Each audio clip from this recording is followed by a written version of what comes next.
It's winter, and there is no better way to start seeds than outdoors with recycled containers. You can skip the entire indoor seed starting experience. No grow lights, no fungus gnats. I grew this entire garden mostly from winter sown plants, and you can too. Welcome to Finding Joy in the Garden. Winter sowing is a process of starting seeds outdoors in makeshift mini greenhouses. In this video, we will be making said greenhouses out of recycled containers, like a juice container, an old soda bottle, a cup with a lid, or a different cup with a lid, a milk jug, a cake holder with a lid, a plastic pastry holder, or an old bottle that once housed cooking oil. I've also used a container that rotisserie chicken often comes in, with a black bottom and a transparent dome-like cover. That works perfectly, but my local store no longer sells rotisserie chicken in those containers. Now, this is by no means an exhaustive list of all the recycled containers you can use for winter sowing. If you have used a different container that worked for you, please leave it in the comment section. It might help someone out. Other supplies you will need include a permanent marker and labels to identify your plants. I'm using recycled plastic knives, an actual knife, scissors, and something to poke holes with. I'm using an old screwdriver. Depending on the container you're using, you may need tape to hold the container together, or a popsicle stick to divide the container. You will also need a spray bottle to mist your seeds after planting. Also on the must-have list are seeds and soil. Let's prepare the containers. Whatever container you choose to use must have drainage holes, and I like to drill my holes with an old screwdriver.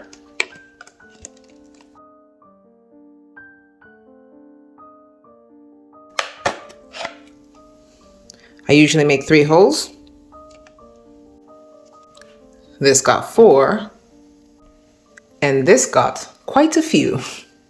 So the number of holes you put in the container depends on the size of the container. Smaller containers, fewer holes. It is important for these containers to have covers with holes on them as well. So this already has a hole at the top, so I don't need to put any more. This one already has a hole at the top, nothing else needed. But this top had no holes on it, so I had to drill quite a few holes, if you can see that. And I chose the areas on the top that were a bit depressed, so that when rain falls or snow falls, or there's any kind of accumulation of water or precipitation on this container, it would gather here, and so it would be able to go through the hole into the container. If you put them higher up on this raised surface, you would get way less water. So consider that if you're using a top that looks like this. Now we prepare the soil, and you want to use a potting mix, not a seed starting mix or garden soil. Potting mix does not contain enough nutrition for your plants to grow until they're ready to be transplanted, and garden soil is way too dense. It will not support good root development. It's easier to work with soil that has been pre-moistened, so you want to mix your soil with water before you put them in the container. This prevents you from having dry spots in your potting mix. So work the water into the soil. You should be able to squeeze just a little bit of water out of it, but it shouldn't be too wet. And now that the soil is all mixed up, it's time to fill the containers.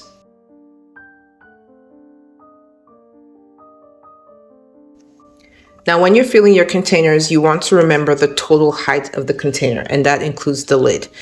Now for this cup, because this is all the extra space you're going to have, you don't want to fill the container all the way to the top, because that means this will be the only growing space. So I filled it about half full, and that way I have this much growing space. Now with this container, I'm able to fill it up much fuller because I will be making a different dome for it that will create about this much growing space. So I can fill it a bit higher. Like so. For my upside down cake tin, that's the complete height of it. So I will be filling it to about this level. Now with the different containers, you do want to consider what type of plant you are growing in that container when you're filling the soil. There are some plants that are pretty low growing. So if you were growing something like thyme, your container doesn't need to be that high because it won't grow up very tall. So you have leeway in that container. And that's compared to a tomato plant where you do need way more growing space. That should do. So here are the containers all filled up. I did not show how to do this, but if you're interested, I have a video showing how to use milk jugs for winter sowing, and I'll link it in the description box. It shows step by step how to do this, but it's pretty self-explanatory. But these are the containers all filled with soil. So it is time for us to plant some seeds. Now in this container, I will be growing two types of alyssum. This is the honey scented alyssum, Gulf Winds from Renee's Garden, and this is the Royal Carpet Alyssum from Fairy Moors. And I'll be planting both of these in this container, so I need to separate the container so I remember which is which. Now I've put these two lines here with a permanent marker so that I know that this is the dividing line, and I've labeled it. Hard to see, but this says honey scented. My writing is wonderful. And Royal Carpet. Now, you could also use a popsicle stick and just split it down the middle. So just put it in here and it gives you an approximate dividing line. Now, these don't like to be planted deeply. This is 1/4 inch and this is 1/8 of an inch. So I'm going to sprinkle them lightly over the top and cover them with a little bit of soil. Here are the seeds for the Royal Carpet Alyssum, very small. Sprinkle, sprinkle, sprinkle, and more sprinkle. And here are the honey scented alyssum seeds. A light covering of soil. Press it down to make sure there's still good contact of the seeds to the soil. Give it a quick spray.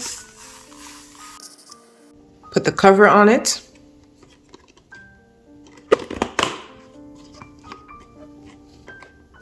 And on to the next one. Now in the cup, I will be planting this pepper. It's called the Ahi Charapita. And the seeds look like this. Seed depth is about 1/4 inch. I'm just going to place the seeds on top of the soil and push them down with my permanent marker.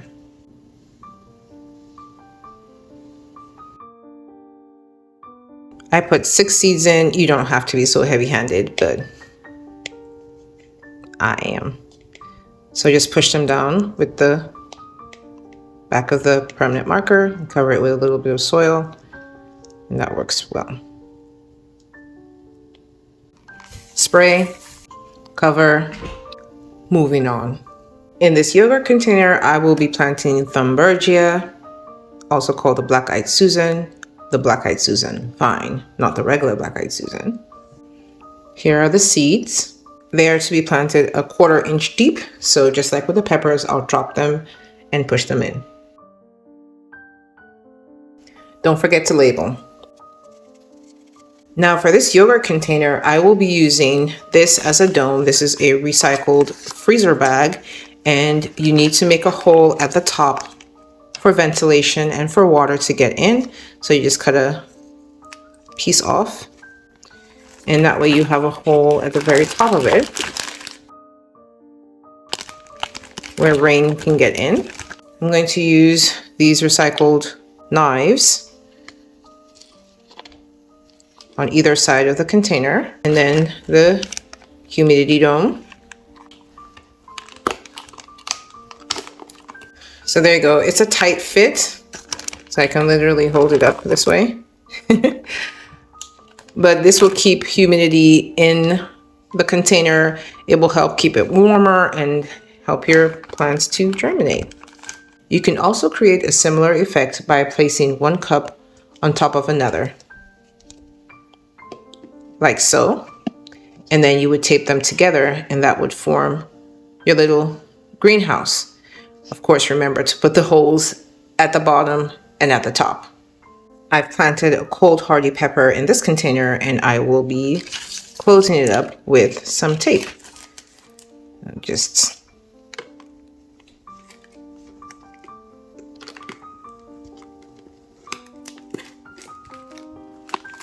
And that seals the container closed.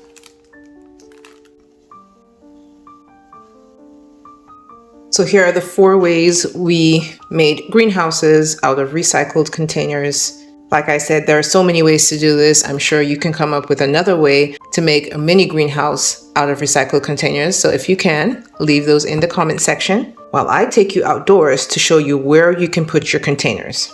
You want to place your containers outside. It doesn't matter if it's cold, it's okay. The seeds will germinate when they're ready. I like to put them in this area, which is really close to my house. It stays warmer here than everywhere else in my garden. If you have specific questions about how to take care of winter sown containers, I have a video linked in the description box, which should hopefully answer most of those questions. Thank you so much for joining me in the garden in my home today. If you liked the video, please like the video. Subscribe to see these plants grow in my garden. If you would like to learn more about winter sowing and fall down that rabbit hole, who am I to stop you? Click on this playlist. If you have questions about winter sowing or you would like to know what kind of seeds you can winter sow, I will leave links to those videos in the description box. And until next time, may you always find joy in your garden and your life. Bye, garden friend.